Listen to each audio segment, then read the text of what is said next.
This is the end of the American dream, but that might not be a bad thing. Welcome to a 200-year story of how modern communication technology has impacted our lives and our country. But for now, I want us to open with a question. What if technology improved our lives and our communities rather than eroded them? Now, in this series, we are going to explore where America is today, how we got here, and where we can go from here as well. Before we dive in, I want to tell you a little bit about myself. My name is Saul David Costa. I grew up right here in Vermont on a homeschooled family farm just over the other side of the mountains here. When I was a kid, in between mucking out chicken pens and planting vegetables, I heard the story about someone in my town who had gone out into the world and had created a valuable piece of technology and then sold that technology and returned to Vermont to create a life of their own making. Now I thought to myself, that's pretty cool. I think I want to do that. So at age 8, I taught myself how to code, and then I followed that passion for technology west to California in my early 20s. While I was out there, I created an education technology startup that helped people get hands-on experience with different technology skills. After selling my startup, I took some time to figure out a little bit about myself, and I realized that the ways in which I wanted to show up in the world going forward were different than ways that I'd thought about previously. Our relationship with technology is up to us to determine, and nothing about the way we have seen technology used so far determines the way in which we can use technology in the future. And there is hope to reframe our relationship with technology. But before we talk about what that looks like, let's consider how we got to where we are today. Samuel Morse is a liar and a thief.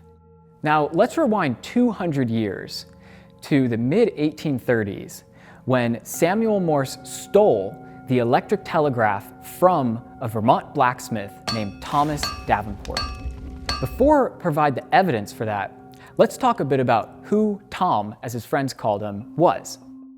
So Tom also grew up here in Vermont on a family farm with limited formal education, and he went on to become a blacksmith, but very quickly became obsessed with a brand new concept at the time, which was magnets. And he had a revelation that ultimately led to the creation of the DC motor that we still use in our households and around the world today. He was also aided by his wife, Emily Goss, all throughout this process. So inventing the electric motor is cool, and he went on to patent 132, but we are here to talk about the telegraph machine. So how do we know that the electric telegraph was stolen? Well, there was a gentleman by the name of Franklin Pope, who was one of America's first practicing electrical engineers on par with Thomas Edison and Nikola Tesla. And he did a deep dive into Davenport, even visited where he'd been and looked at the motors that Davenport had created. And he found in this process a newspaper clipping from 1837 in a newspaper that had been edited by Morse's brother. And that clipping said, "A distinguished gentleman has invented a 24-wire device that allows us to send communication across thousands of miles." But here's the thing. Samuel Morse, in his research, never considered a 24-wire telegraph machine. Davenport did. And Davenport also wrote down that when he was in New York demonstrating all of his inventions, Morse was the top visitor to see what he had created. Okay, so if this is true, make some Wikipedia edits. But why does this matter? For that, we have to consider the impact of the electric telegraph on our society. Because the electric telegraph was the first time that we could send communication over long distances. And that changed the world. It led to the innovations that we take for granted today, the telephone, the internet, our smartphones. All of those started with the telegraph machine.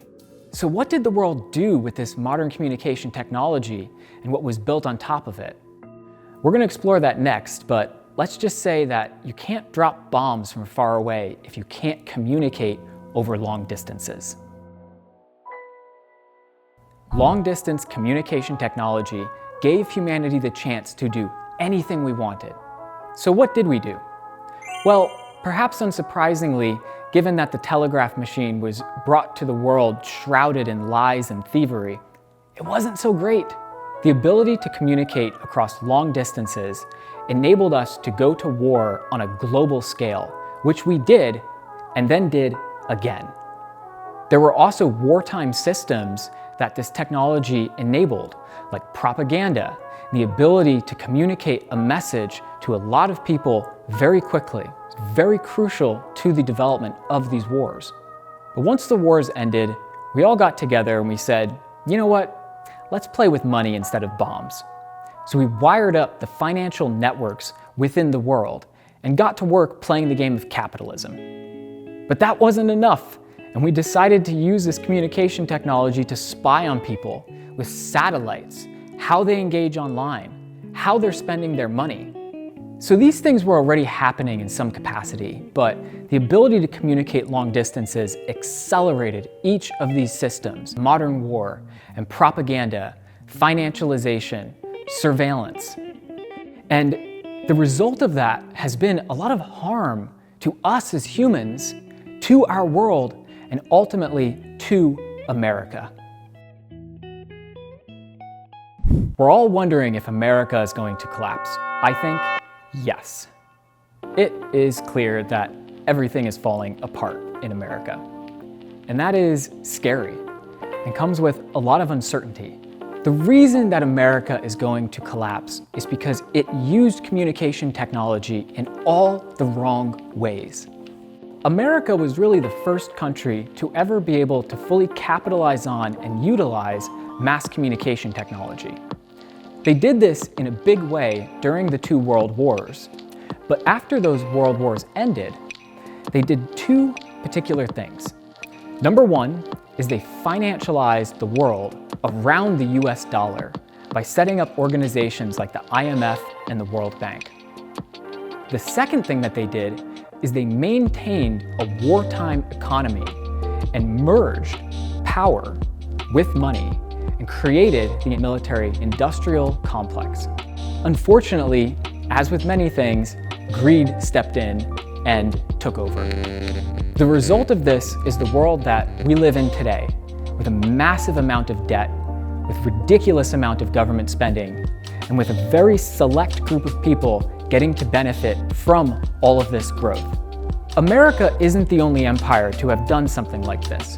We're actually the third. The Dutch invented capitalism back in the 1600s. When that empire collapsed, the British then went ahead and did it. Now this historical cycle plays out every 80 to 120 years. And it having started in the 1940s means that today, in the 2020s, we are right at that 80-year mark. And we are seeing the degradation of the American empire. But when you study history, it teaches you something that brings some reprieve. And that is that the bad times don't last nearly as long as the good times that follow them. But how do we get to those good times? And what are the sacrifices that we need to make along the way? Do we have to ditch the internet? Do we have to throw away the AIs? No, we can continue to utilize the communication technology that we have now, but in different ways to work towards a better world that history teaches us is on its way.